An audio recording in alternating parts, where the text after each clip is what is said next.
What are the benefits of going into silence? So, Puja Swamiji, my guru, the head of Paramarth Nikatan, observes 14 hours of silence a day. 10 at night to 10 in the morning and 2 hours in the afternoon. In earlier phases of his life, he went into periods of silence up to over a year and a half. 40 days was pretty standard, the turn of the season several times a year. So silence is something that we encourage a lot here. Taking vows of silence is something that's very, very core to the Indian spiritual tradition, to the Vedic traditions. Now, first of all, it's important to understand that silence doesn't just mean mouth is closed. That helps. That's sort of a non-negotiable aspect of it. But that's the beginning, not the end. It's not just an absence of speaking. It's actually also an absence of a refraining from other types of noise that keep us from experiencing the fullness of silence. A lot of us think of silence as just an absence of noise. If you say, oh, it's really silent, what it means is there's no noise. But silence within ourself is not an absence of noise. It's actually a presence of divinity. It's a presence of experienced bliss and peace and divine presence that we can't hear most of the time because there's too much noise. There's too much noise of our own voices. There's too much noise of our heads planning what we're going to say next. There's too much noise of the TVs we're listening to or whatever we're listening to. There's too much noise of the conversations we're having. And so we can't actually drop into the truth. And so when we observe silence, it's not, I'm in silence, but yeah, you can just jabber away at me. It's, I'm in silence, dropping as deeply as I can into the truth of who I am. And so you don't always have to go into a cave to be silent. In fact, Puja Swamiji emphasizes that in our homes, everyone, married people, parents, should observe silence at least an hour a day, not while you're sleeping. Because it does many things. So first of all, what it does is it gives us an opportunity to experience actually the fullness within ourselves. And it doesn't mean that nobody can talk to you. If you have a child or a spouse who needs to tell you something important, no problem. But it really is an invitation to others in the home, in the office place, to curtail unnecessary conversation around you, to support that silence that you are in. And what it does is it gives us that experience of the fullness within. It also gives us an incredible teaching of how to grab the space between a thought and an action. How many people here have ever said something that you later regret? Raise your hand. Has anybody not ever said something that you later regret? Okay, right, so unanimous. So, how does that happen? You think later, oh, that wasn't me, and we have to go back to people and say, oh, I'm sorry, that wasn't what I meant. वो मेरा मतलब नहीं था. Well, you said it.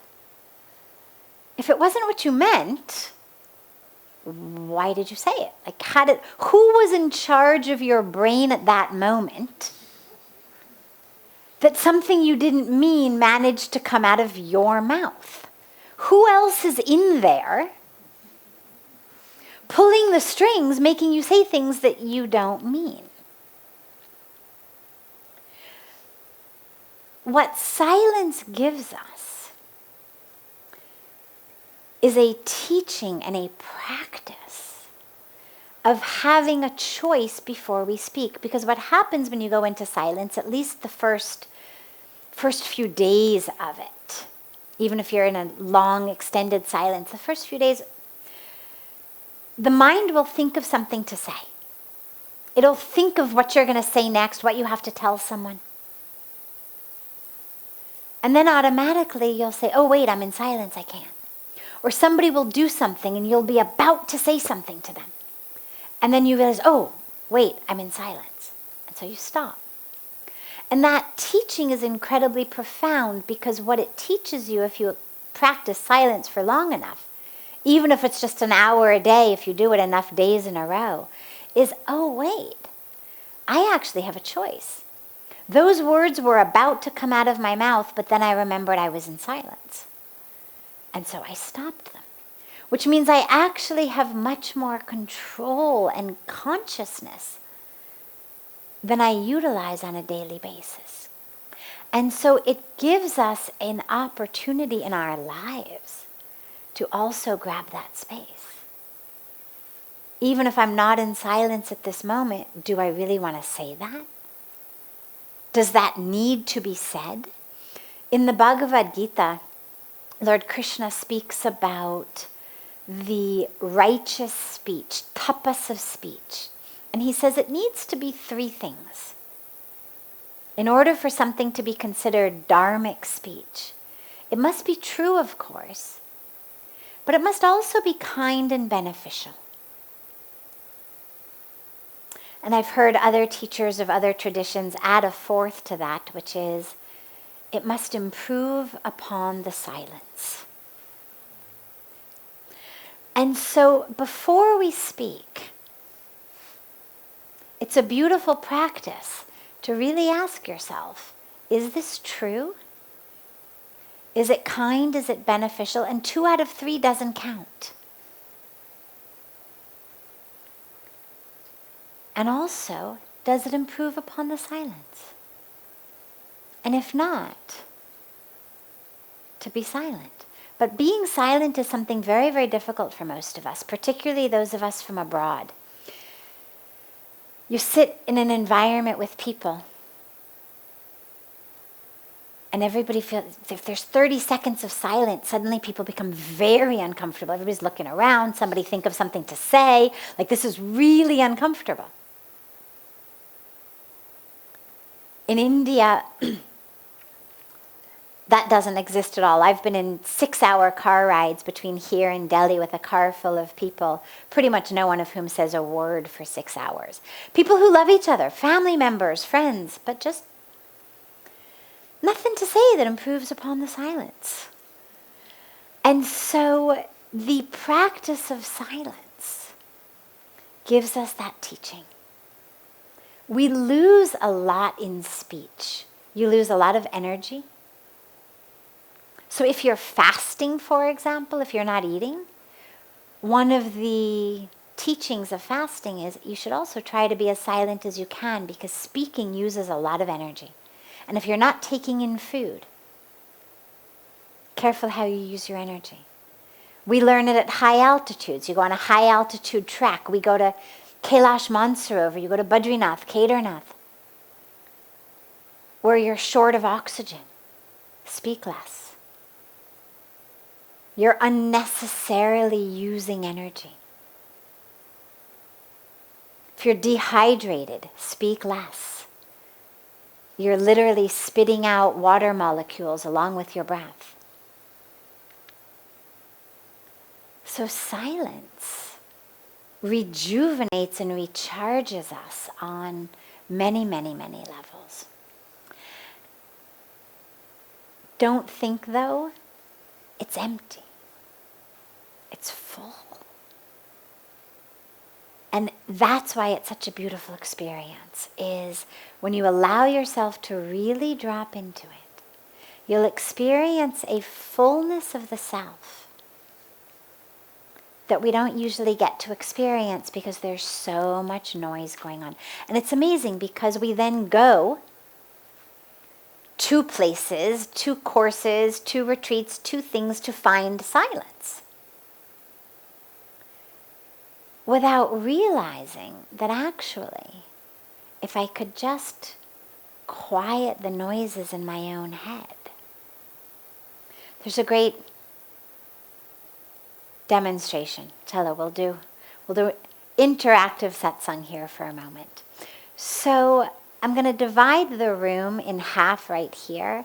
So if you're on this side of the camera, you're group 1.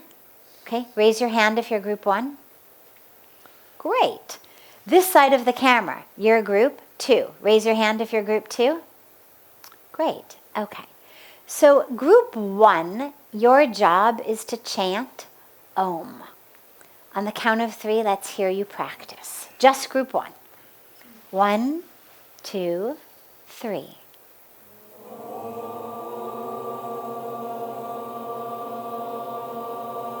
Beautiful. Group 2, your job is to make as much noise, ruckus. The exact antithesis of what you think should happen here in satsang. Really go all out. Make as much ruckus, and I'm counting on our youngsters over here especially for it, as much ruckus as you possibly can on the count of 3. 1, 2, 3. Great, great, exactly. Now on the count of 3, the 2 groups are going to go at the same time. And then if I raise my hand on your side, it means you become quiet. I raise my hand over here, they become quiet. I raise my hand over here, they become quiet. Okay? Count of 3, everybody together, both groups together. 1, 2, 3.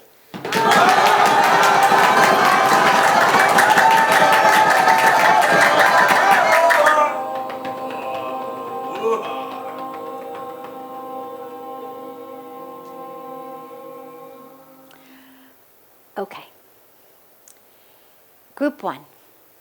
Did you start chanting Om only when these guys became quiet, or were you chanting the whole time? Could anybody hear them? Why?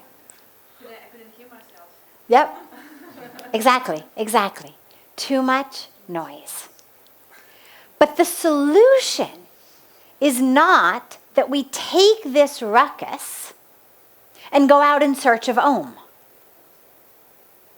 Peace, quiet, divine connection, stillness. This is what most of us do. We take our ruckus, the ruckus in our mind, because this is what most of our minds sound like. We take the ruckus of our minds and we go out in search of peace, of Om. All we have to do is learn how to quiet the ruckus in our mind. That's what our spiritual practice is about. That's why we meditate. That's why we pray.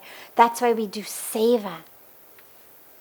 That's why we observe silence. That's why we do all of these spiritual practices. It's because they quiet the ruckus. That's why we do our mantra jap, chanting.